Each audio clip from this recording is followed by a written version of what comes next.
Let's now move on and shift our attention to Hong Kong and specifically the coronavirus situation in Hong Kong, which is now turning out to be quite severe, as the city has now entered a fourth wave of the pandemic. At least that is what experts are saying. They're calling it the fourth wave of infections.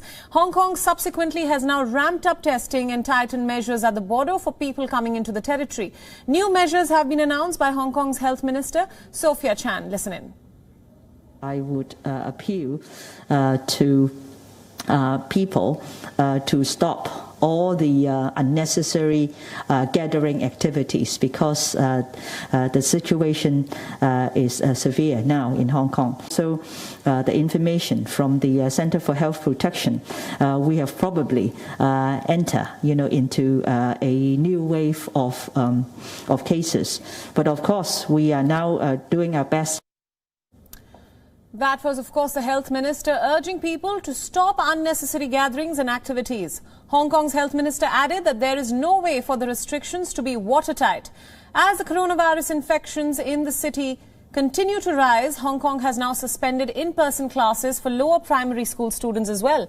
Hong Kong's Health Minister Sophia Chan described the situation as deteriorating rapidly after 26 new coronavirus cases were confirmed on Friday, 21 of which are locally transmitted cases. 近日咧，香港嘅疫情咧係出現急速嘅惡化。繼琴日大家記得啦，喺衛生署衛生防護中心佢哋公布咗嘅有成20宗20多宗嘅初步確診個案。咁我哋而家咧係今天咧係會公布咧呢啲嘅確診嘅個案咧，呢個初步確診嘅個案咧係已經係確實咗會有新增咧26宗新增嘅個案，而當中咧有21宗咧係本地嘅個案。The surge comes as a travel bubble between Hong Kong and Singapore is due to begin on Sunday.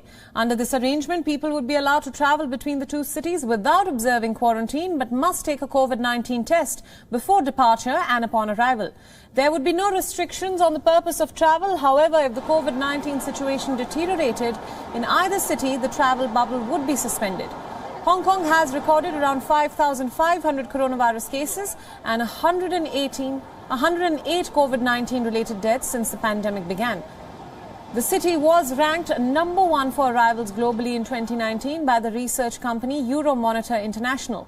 The Chinese-ruled semi-autonomous global finance hub makes about 5% of its gross domestic product, or about $18 billion, directly from tourism. About 56 million people visited Hong Kong last year, but due to the closure of borders, it is now facing a tourism bust. And now to know more about the coronavirus situation in Hong Kong, we are being joined by journalist Alvin Loom from Hong Kong. Thanks so much, Alvin, for joining us. Now, Hong Kong has ramped up testing and tightened its measures at the border for people coming into Hong Kong. What are the other measures that are in place to tackle this fourth wave, as the experts are calling it? Well, the latest measure is to impose restrictions on the bars and some of the hotels to restrict some of the live performances within these places. Well, it's not exactly a complete shutdown of bars and hotels, but it's also to make sure people, while you're enjoying yourself in these premises, you also have to be mindful of personal hygiene and to minimize interaction with people.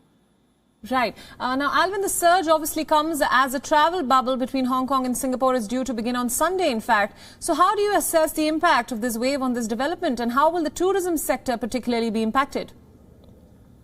There's a lot of uncertainties moving forward. The Singapore authority has said if there are over 22 untraceable cases over the next 3 days, it would be put on hold for another 2 weeks. So there's a good chance that, depending on how it turns out in the coming few days, there's a chance that it can be suspended. And it would be a bad news if that's the case for local tourism, because they were longing for travel for so many times, and it's increasing the challenges for things to get back to normal, because local tourism. Local customers just couldn't sustain it yourself. You have to have tourists from other places. Right. Now, Alvin, my final question. Has there been any clarity from the government as to what could have prompted this fourth wave, and what is it going to do differently this time around to avoid fresh clusters of coronavirus? Well, the government seems to believe that it's because of some untraceable cases that was in the last time, but it could be in the community, even it doesn't break out during the past few weeks.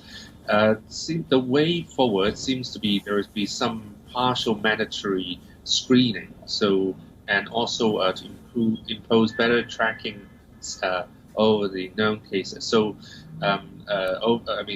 there will be applications that are rolling out that people would fill in where they've been. So just in case they unfortunately contracted the virus, they can be traceable. So they're working on better tracing, and that seems to be the strategy that they want to do now. Right. All right, Alvin, thank you so much for joining us on this broadcast and for all your inputs on this story.